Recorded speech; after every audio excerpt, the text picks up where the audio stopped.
14:16, where Jesus has also said and has talked about someone to come. And I also believe that you say that this is the same. It's Muhammad. Right? Now I want you just to be patient. I'm going on scriptural, just to go it and to say why I believe that Muhammad was not Jesus, not to go against the Islamic faith, because that's Christianity, not to go against anyone's faith. And that's what I want to say. It says in Moses 18:18 that, as you say, that God will rise up someone likewise to the one called Moses. That's a fact, as you have said. But then it's revealed to that it was so. It says, you understand Afrikaans, Mr. Ahmad, Deedat? No, I don't. I'll read it and I'll translate it to you.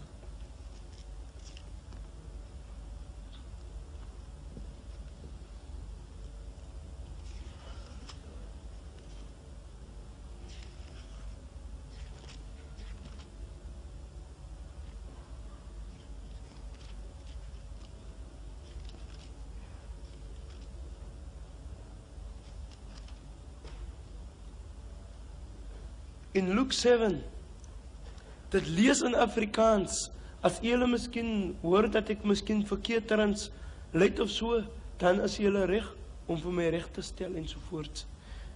Dit lees so, Yeah. nadat Jesus 'n wonderwerk gedoen het.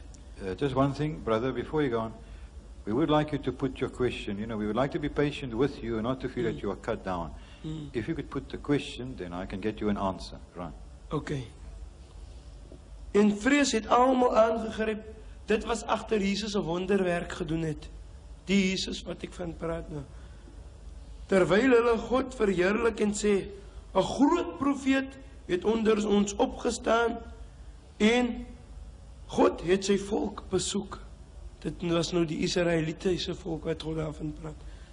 Nou daaromtrent is it so that not Jesus said also that he is the great prophet, but the people that was even Jewish people, but it was from another city called Nain, they said that a great prophet has risen amongst us.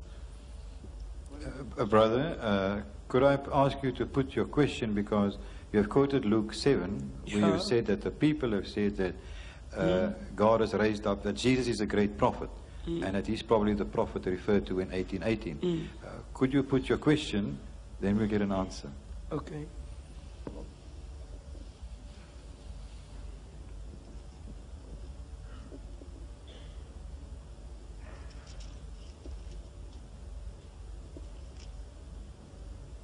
If you would like time to put your question properly, then maybe somebody else can come up and ask a question in the meantime. Okay. Okay? Anybody else, please? Assalamu alaikum. My dear Ahmad Deedat, I was very impressed with your speech tonight. But as a Muslim, there is something that is not clear in my mind. And I think lots of other people would also like to get some clearance on this matter. Of course, you did quote that it is said that Prophet Muhammad would be the one. I mean, you said that. I mean, it is quoted that he will be raised from amongst their brethren. Now, of course, this means that he will be a great person. But why did God give him that greatness, which was so short-lived? Why did he achieve that greatness only for 23 years of his life? Why wasn't he a great man from the time he was born? Why wasn't he so great?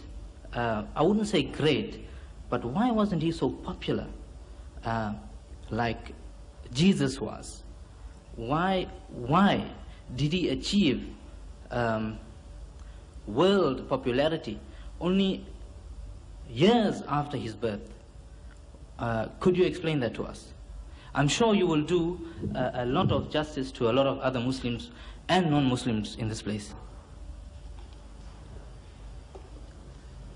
Why did God wait for 40 years before revealing the Quran to the Holy Prophet Muhammad sallallahu alaihi wasallam? Suppose the Quran was revealed to him at the age of 30. You see, like Jesus Christ, he was baptized at the age of 30 in the river Jordan by John the Baptist.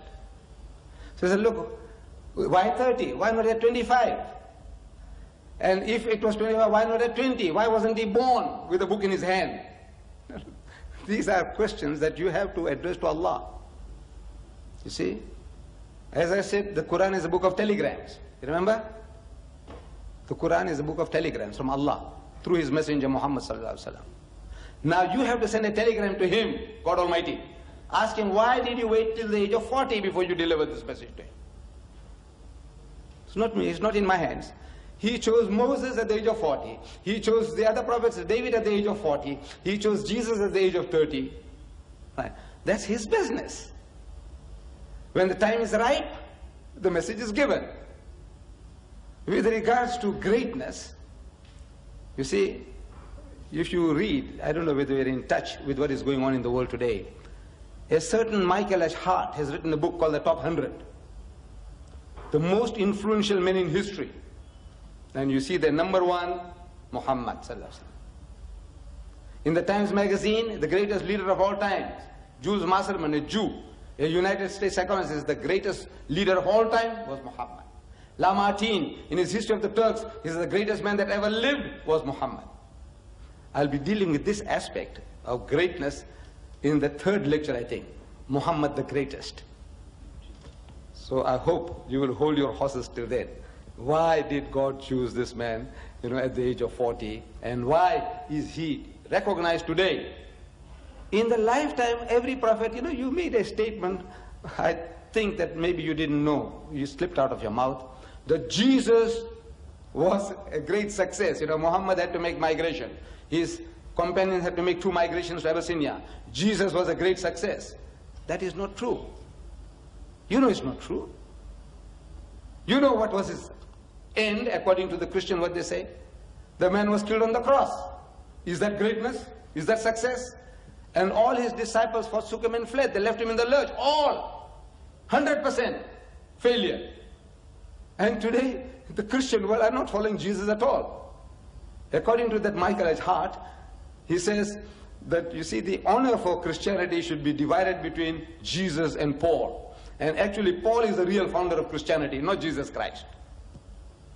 So even as a religion, the religion that is carrying his name, Christ, Christianity, is not his religion.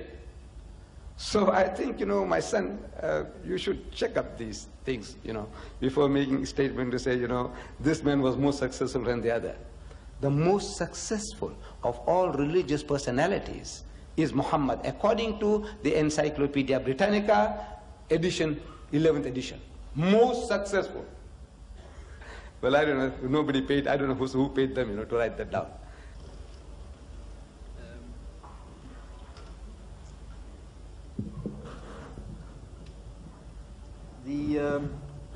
This note here, Jesus is not like Moses, but Muhammad is like Moses. Moses, I do believe, performed miracles. Jesus performed an abundance of miracles, but I have no knowledge of Muhammad performing miracles.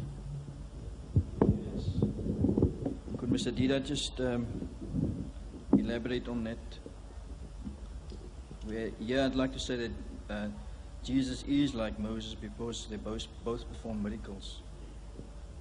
The question is, if was not very clear to part of the audience, that Moses performed miracles, Jesus performed miracles, but he has no knowledge whether the Holy Prophet Muhammad performed miracles. Now in the book of traditions, more than 300 miracles are ascribed to the Holy Prophet Muhammad sallallahu alaihi wasallam. But the Muslim does not make an issue of it, because those miracles of the prophets gone by are things in books. They are a matter of history. So saying that, look, my prophet did this and your prophet did that, but here, again and again, Allah, but are you listening, brother? I see that your head is down there. I don't know whether you